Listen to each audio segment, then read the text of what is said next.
Oh, hello. I was just wondering if we had time for a quickie. Historical narrative, that is.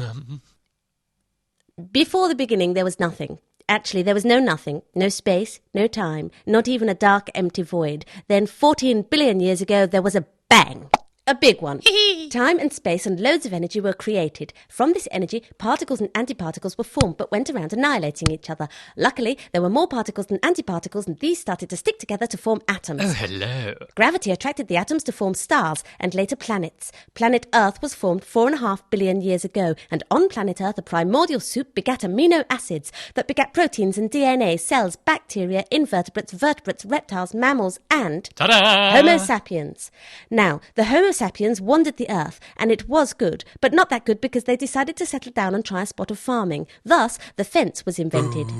In a small island called Britain, the Celts arrived in about 6 BC. Salty. They had a laugh for a while until the Romans turned up with a bit of the old Vini Vidi Vici. However, Rome was sacked by the Vandals and the Romans went off in assault. I'm taking my ball home. Then came the Angles and the Saxons and the odd Viking or two. A few Christians wandered across from Europe before the Pope got rid of the Celtic Church because he wanted to be in charge of that sort of thing.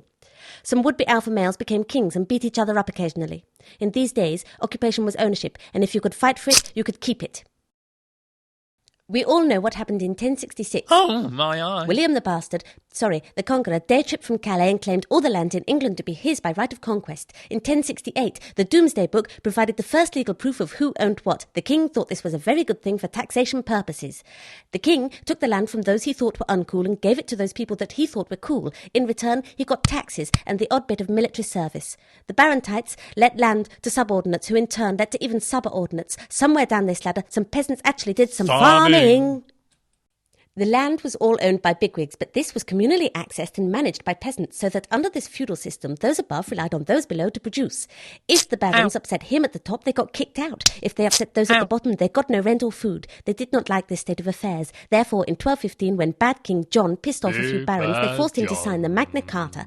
This began a long process whereby the barons took more control over the land. They liked this. In the 1530s, Henry VIII, not Mike Gatting, was upset by the Pope, who said that divorce was a bad thing. They fell out. Henry burnt down a few monasteries and gave their considerable lands to his chums, who of course thought divorce was a good thing. They also thought sheep were good things. No, because you could sell wool for more money than you could get by letting land to the great unwashed. This they called increased productivity, really making the land work for them. The Crown and the Church were not sure about sheep at this point, but the barons were in love. In 1549, Robert Kett and a few thousand chums tried to go against the tide by rebelling against sheep and storming Norwich.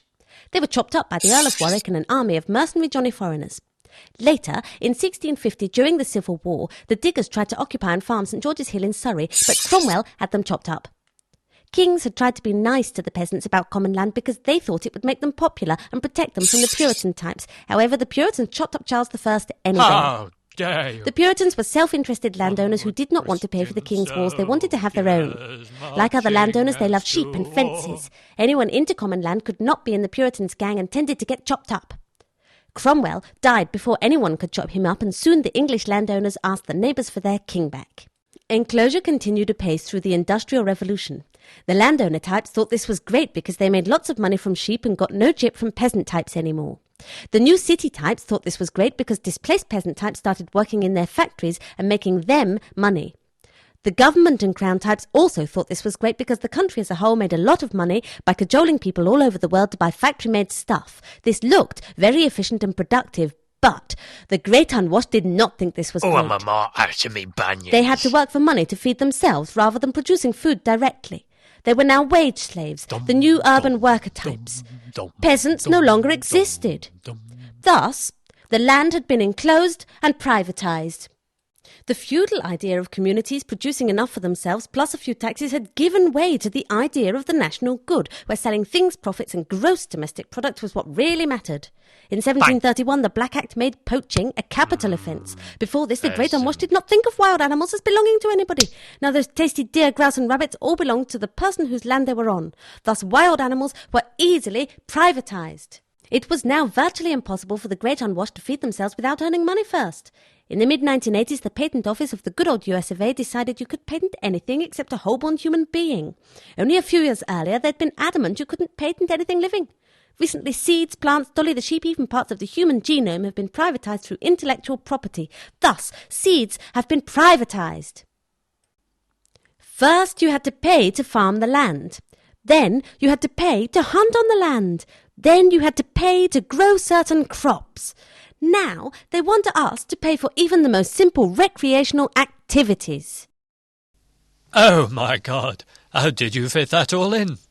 Couldn't you summarise for me?